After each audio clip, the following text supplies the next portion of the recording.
undangan Robitoh Alawiyah terhadap Kiai Haji Imaduddin untuk mengadakan diskusi nasab di kantor Robitoh Alawiyah ini tidak apple to apple. Maka saya sangat setuju dengan Kiai Haji Imaduddin untuk menolak undangan tersebut.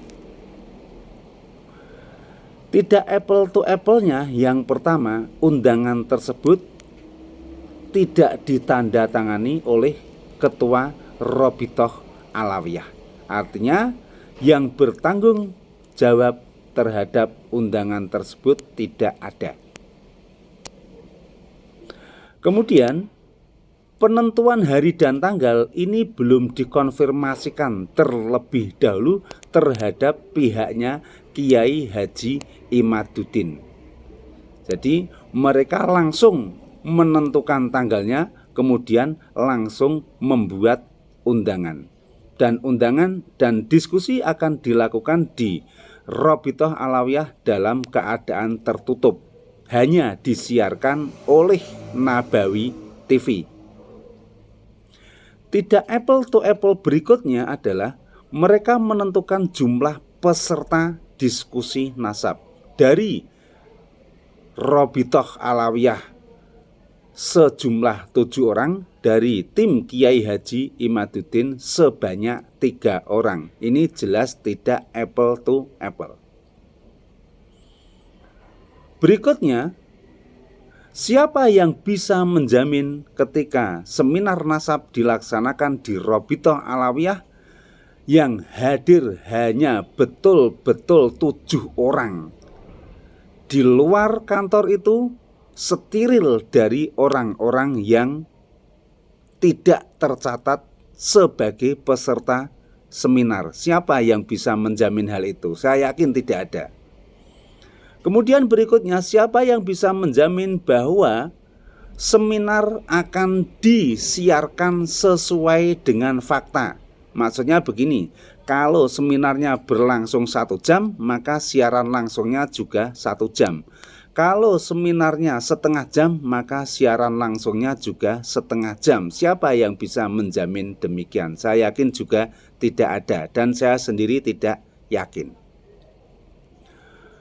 Kemudian lagi, ketika misalnya saya berandai-andai, seandainya saja Kiai Haji Imaduddin bersama tim datang ke situ, siapa yang bisa menjamin keselamatan beliau?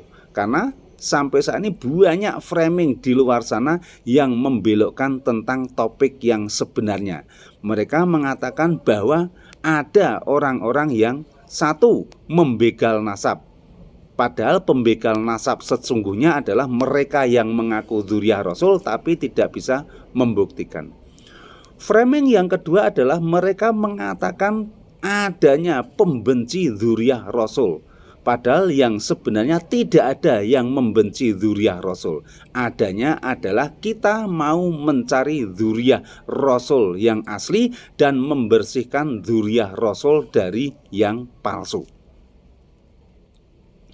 Untuk itu ada sebuah saran dari saya agar diskusi bisa dilaksanakan dengan fair.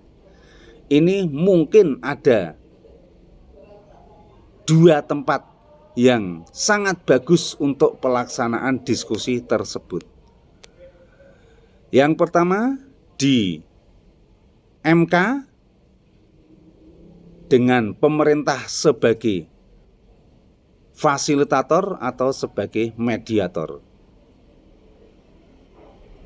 Dengan ketentuan kalau mereka tidak mampu membuktikan sebagai dzurriyyah Rasul, maka harus diputuskan bahwa mereka adalah bukan dzurriyyah Rasul. Dengan kata lain, ketika mereka tidak menjawab apa yang dituliskan oleh Kiai Haji Imaduddin dalam tesisnya, maka saat itu harus diputuskan oleh pemerintah, oleh MK bahwa kaum Ba'alawi, para Habib adalah bukan dzurriyyah Rasul. Akan tetapi kalau mereka bisa menjawab, bisa menunjukkan data yang valid dan akurat, baik melalui kajian kitab maupun tes DNA, maka juga harus diputuskan bahwa mereka adalah turunan Rasul dan pihak Kiai Haji Imaduddin siap menerima hal itu. Ini tempat pelaksanaan diskusi nasab yang paling aman, paling baik menurut saya, yaitu di MK, dimediatori oleh pemerintah. Dicatat langsung sesuai dengan aturan undang-undang atau hukum yang ada. Matur nuwun. Wassalamualaikum warahmatullahi wabarakatuh.